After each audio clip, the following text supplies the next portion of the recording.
Well, it has been called the workhorse of Canada's COVID-19 vaccine supply. Millions of us have received at least one dose of the Pfizer-BioNTech vaccine. Millions more will this month and next. We've got a special guest tonight, one of the brains behind that vaccine. German company BioNTech is led by husband and wife team Dr. Uğur Şahin and Dr. Özlem Türeci. They developed the first mRNA vaccine for COVID in just 11 months and then partnered with pharmaceutical giant Pfizer to distribute the shot. Professor Uğur Şahin joins me now from Mainz, Germany. Professor Şahin, thank you so much for joining us on the program today. We really appreciate it. There's so much to talk to you about. But I want to start with the news about kids, because there are reports in the United States that the FDA will authorize your vaccine for use in children between the ages of 12 and 15. Is that something you're anticipating? And if so, are hopeful that we might see the same thing in Canada?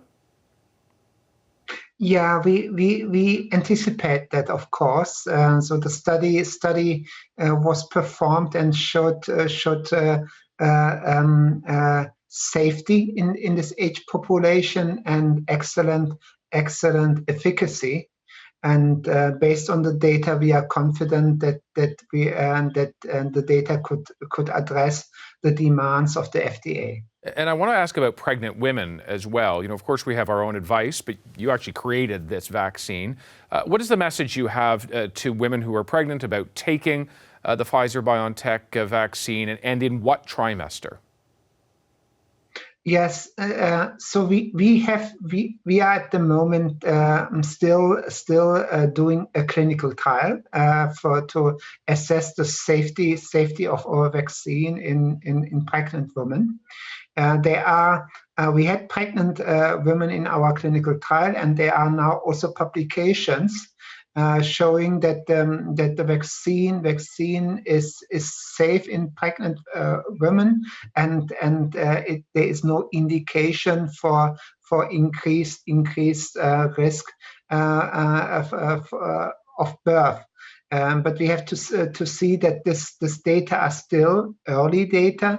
These were mainly women with pregnant women in the last trimester, and we are collecting data, and therefore any decision for taking the vaccine should be aligned with the physician based on analysis of risk-benefit ratio. And around the idea of variants, because of course here in Canada and really around the world, so much of the growth in COVID is based on variants right now. Your vaccine, you have now tested it against about 30 variants out there. What concerns you about the variants that are out there right now in terms of your vaccine, the Pfizer-BioNTech vaccine, the efficacy against some of these variants? So with regard to variants, there are two types of general concerns. One concern is that some variants just have a higher infectivity, and therefore it's more difficult to control the pandemic. For example, the British variant is a variant which comes with a higher infectivity. Mm-hmm. And the second concern is that variants potentially could escape existing immune responses. So what we do is we analyze all known and relevant variants for if antibodies induced with our vaccines are able to inactivate and neutralize these variants. And so far the data are really encouraging for all type of variants. We either don't see any drop of neutralization titers or only a small drop of neutralization titers. So far we do not have any evidence that our vaccine would not work against any of the prevalent variants. Which is amazing. Yeah, I was just going to say, it is amazing to hear that, because I think in some ways I have this nightmare that we will get to a point where we immunize everybody with the various vaccines that are out there, and then some variant will pop up against which the variants are not effective. Do you have that kind of a worry? No, not really. So we know, of course, that this virus is mutating, but this is not surprising. Viruses mutate and evolve Yeah. On the other side, the mutation rate of this virus is not extremely high. So it is still, even though some of the variants have 10, 12, 13 mutations in the spike protein, more than 98% of the spike protein is still the same. And since our vaccine is really inducing two types of immune responses, antibody as well as T-cell responses, we are confident that the two layers of immunity that we have designed for our vaccine are sufficient to deal with the existing variants. But of course, we continue to monitor new variants to be on the safe side.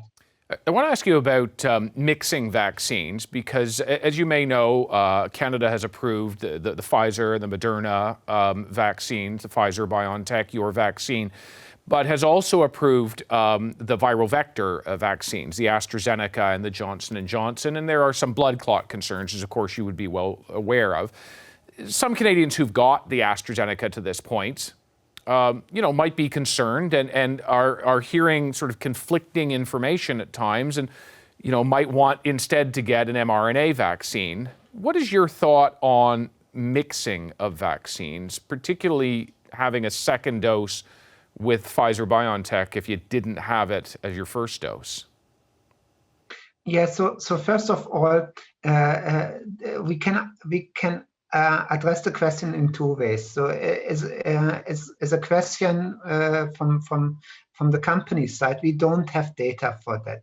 That means all the safety data that we had generated were based on prime and boost with our own vaccine.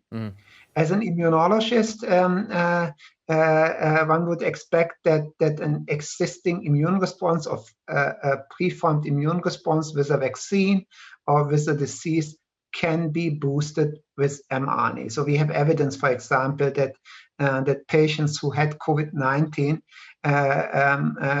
if they get our vaccine, they have a boosted immune response, even stronger than just receiving the vaccine alone.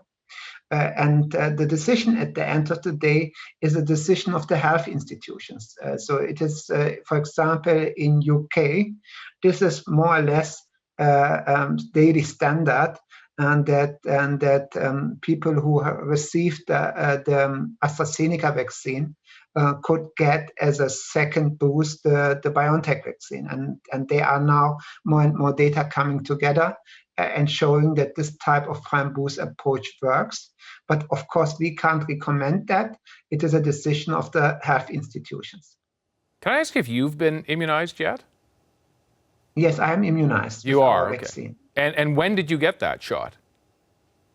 I got the shot in February after we had a vaccination campaign for our company workers to ensure that we can continue to produce vaccine and do our research and do not run into the risk that for example, the production campaigns are sacrificed due to infections.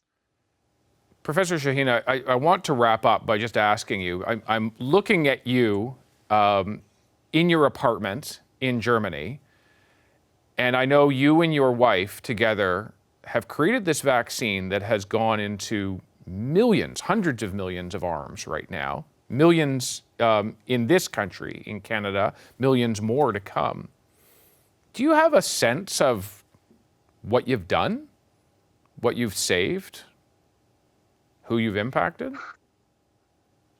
Yeah, David, it's a fantastic, fantastic feeling. So of course we understand, and we are getting tons of emails from individuals who had received our vaccines and who are grateful. And of course we see the impact of our vaccine. And we feel that this is a privilege that as a scientist we have accomplished something which is of benefit for mankind and benefit for people.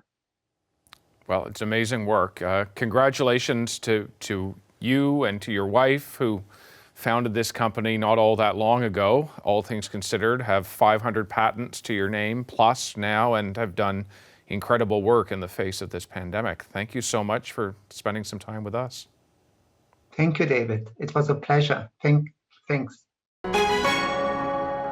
Hi, I'm Vashi Capellos, host of Power in Politics. See more of our show by subscribing to the CBC News channel or click the link for another video.